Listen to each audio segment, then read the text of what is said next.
Last week, when Xpeng introduced its humanoid robot in both male and female forms, I dove into its tech. But there's a deeper story here. For more than a century, from RUR to Star Wars and Blade Runner to movies today, science fiction has been rehearsing our relationships with gendered machines. From household helpers to human companions to industrial workers, but now these machines have moved from fiction to reality.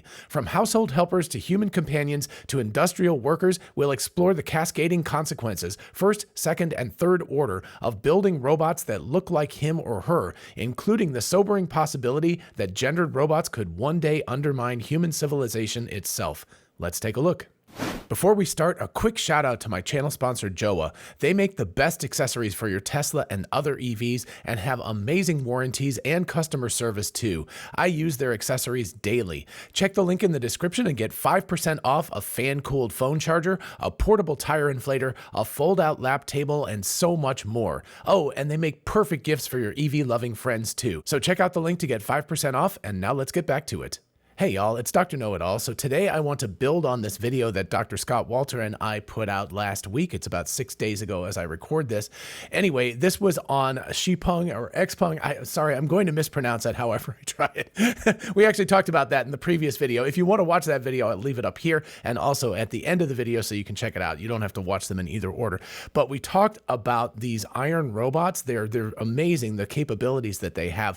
But what I noted at first, and as I talked to Robert Scoble about this way back when it first came out, was that I am fascinated by the form factors here. Pretty much everybody that's developed a humanoid robot up to this point has made them very gender neutral, but Xpeng went full bore into gendered robots. In other words, there is a male form version of the robot and a female form version of the robot. I'll show you pictures in just a second. But anyway, I'm very fascinated by that. As I said, the multiple form factors of the robot are, let's say, interesting. If that trend catches, humanoid robots will be regarded in a very different way than they are today, and that's what I want to talk about today, including first, second, and third order consequences, which are going to be a big deal. And then Robert responded totally, and I said, I'm actually fascinated by this turn of events, and honestly, I am fascinated by this because I have worked in this space in terms of fiction for decades now. In fact, I have a publication from, I think it was around 2012, 2013, where a graduate student and I presented a paper up in Montreal about the consequences of the ways that we interact with robots in fiction. And the really weird twist is that now it's actually starting to become reality. We're going to actually interact with these robots in reality as opposed to fiction. And I'm going to use fiction as a little bit of a guide to show how humans think about our relationship with robots. And it's not particularly good. We're honestly either terrified of them like in the Terminator, or we use them almost as slaves. We don't give them any type of agency like in Star Wars, where C-3PO and R2-D2, for example, are not given any social protections and are considered owned property. So either of those alternatives is not particularly good. And now we're throwing the gendered aspect in, and you can consider something like Blade Runner, the original Blade Runner, as a very interesting example of how gendering with robots works as well, and also the question of humanity. But gendering is very important to that movie. So anyway, as I responded to this, I'm actually fascinated by this turn of events. Thus far, companies have tried hard to make their bots neutral. If we get gendered robots, which gender is used for a particular task? Will we get female form factor robots doing household chores while male form factor robots do heavier labor? In other words, very stereotypical. I expect at least for home use bots that there will be strong preferences one way or the other. And of course, there's the whole sexualized companion aspect of these bots, which we can't avoid at this point.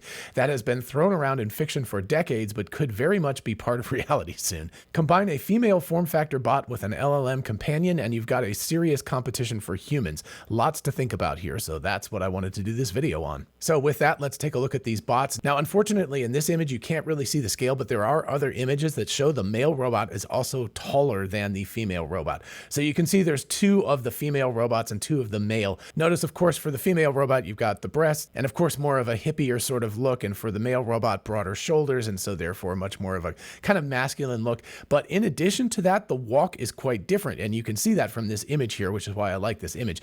You can see that the female robot is walking in a stereotypically female fashion. In other words, one foot in front of the other, very much crossing over. while the male has more of a male gait where the feet actually go kind of straight in front. And of course, as I teach character animation as part of my day job, this is actually something I talk about a lot with students. I talk a lot about how you can use the stereotypical movements of male versus female to actually gender things that would not normally have gender. But here, of course, you've got all the physical hints of gendering to these robots, but then on top of it, they're clearly designed to move differently. Much more hippie motion in the female one where the hips are rising and falling more, the feet are going straight in front, and the male version, the feet are going very much, in line with each other, not crossing over. So you've got different sized robots, obviously different gendered in terms of the physicality of them, and even their motion is significantly different. So Xpeng has gone whole bore into gendering these robots, and that has a lot of consequences, especially if other companies decide to follow suit. So if we dial back and think about science fiction for a little bit, RUR, or Rossum's Universal Robots, which is, I believe, 1922, 1923, somewhere around there,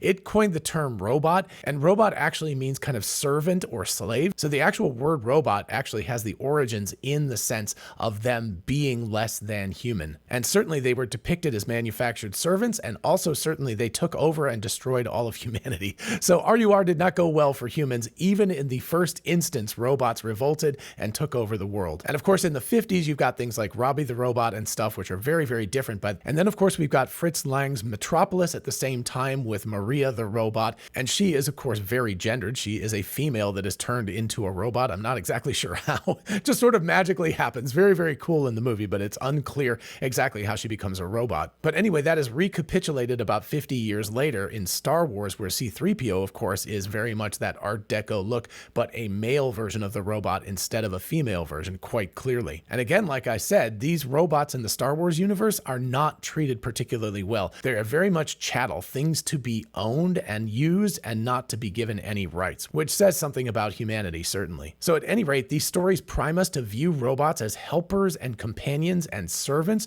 rather than equals to ourselves. And this is very important because our imaginations have been pre-programmed. We've been pre-programmed with certain expectations. Gendering robots in reality taps into those deep-seated cultural scripts, for better or for worse. So now let's talk about the first, second, and third order consequences. We'll start with the first order, of course, and those are direct effects. So role expectations and task assignment will be gendered. My prediction is that people have and will instantly project stereotypes onto gendered robots.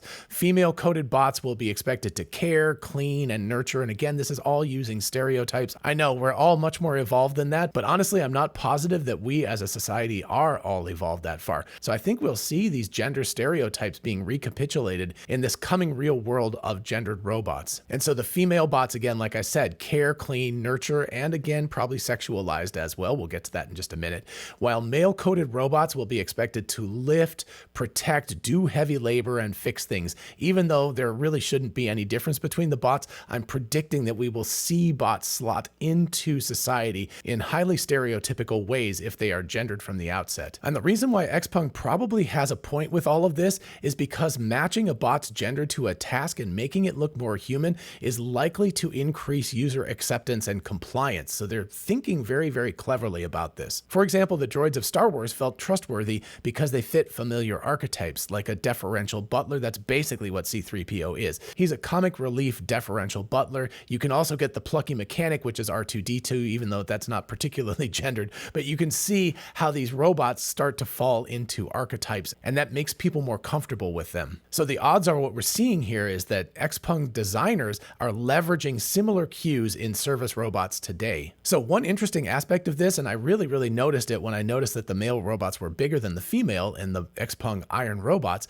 is that companies can differentiate their products via gendered form factors, but this actually complicates engineering due to the fact that you're having to manufacture different size robots, and that could further the stereotypical gender roles by locking these robots into narrower roles. Because basically, if you have a bot that's smaller, it's probably not going to be as strong, and as the female bot is smaller, that means that it could likely not be as strong, which means it couldn't be used to lift as heavy a things or do as heavy a duty of type of activities, which means that the sort of gender stereotypes will be recapitulated in it due to the physical form factor. So really, really interesting. All right, so moving on to second order consequences, which are broader social ripples associated with this. Number one is that these gender robots robots will tend to reinforce over challenging stereotypes. At least I'm predicting that. Pervasive gendering risks entrenching norms, designing counter-stereotypical robots, in other words, male caregivers, female security bots, etc., could challenge this, but I'm predicting that is less likely than the former. We certainly have antecedents like Terminator 2, which flipped expectations by portraying the Arnold Schwarzenegger robot as a protective male figure raising a child rather than the destructive figure it was in the first version of the movie,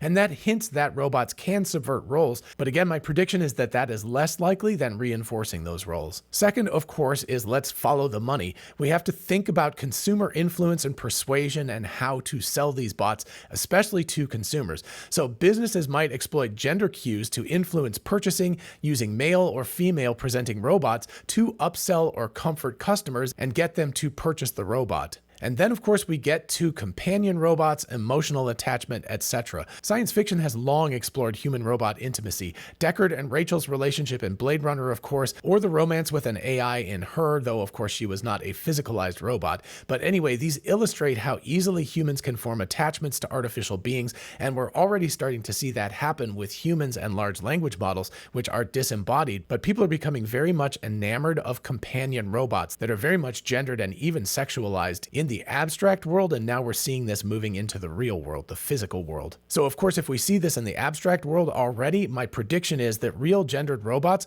could and will inspire similar bonds with people, leading some humans to prefer robot companions over human ones. And of course, part of that preference could easily become sexual. As opposed to just an abstracted companion, this could become very physically sexualized.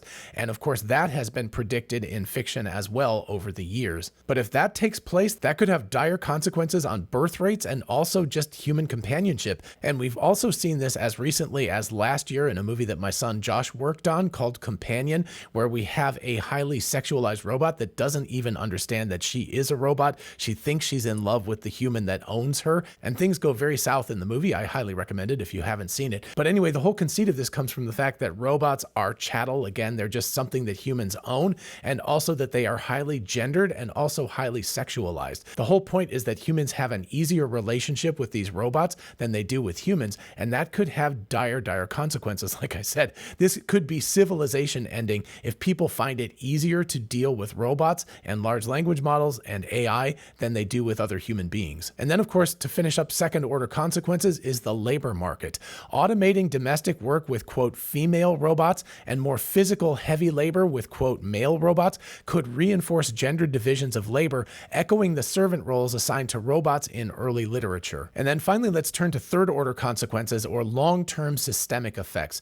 Number one, we could see generational shifts and social cohesion, where children growing up with gendered robots may internalize the roles those robots portray. We can think of Rosie the robot from the Jetsons. If many adults choose robot partners over human relationships, birth rates, as I said, could fall, but we could also see empathy waning between humans. Humans may just decide that other humans are too complicated to deal with, and we'd rather deal with compliant AI and compliant robots. And of course, this all leads to a potential civilizational risk. Science fiction often paints apocalyptic robot uprisings like the Terminator, iRobot, etc., but a more subtle risk is demographic decline. A world where large numbers of people opt for gendered robots over human partners could easily lead to shrinking populations. I mean, we're already seeing this anyway without robots, and of course the erosion of human-to-human interaction, which undermines the cooperative foundations of civilization. And as I've already mentioned several times, from the science fiction literature, there are going to be legal and ethical issues about this,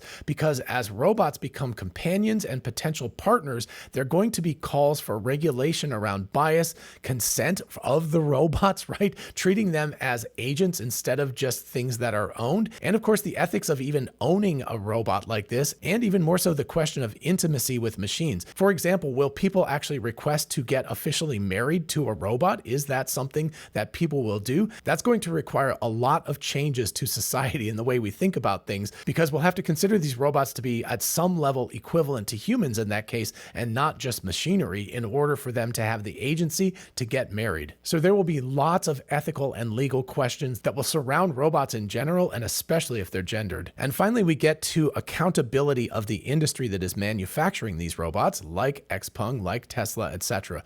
The ethical use of gender cues depends on who designs these systems, and in my opinion, a diverse robotics community is crucial to avoid embedding harmful stereotypes or reinforcing them, and of course to foresee and forestall these long-term societal risks. So here's the thing, gendering these robots isn't just about aesthetics. It will have ripples through culture and even potentially threaten our demographic future. So the time to think about all of this is now, if not yesterday. It can't happen fast enough. We have to think critically about how we assign gender to these machines, whether we want to continue to do that, and if so, we have to support responsible design and responsible use of these gendered robots. Alrighty folks, that's what I've got for you today. Let me know in the comments what you think about all of this. What other science fiction movies do you think have very, very importantly shaped our views of robots and shown humanity both in its best and worst light? I think science fiction is really good at showing that. Also, what other consequences do you see of having these gendered humanoid robots in the home? Let me know about that in the comments as well. And while you're down there, if you don't mind liking the video, it helps other people to find it. And of course, consider subscribing for more of this kind of content. And I will see you in the next video.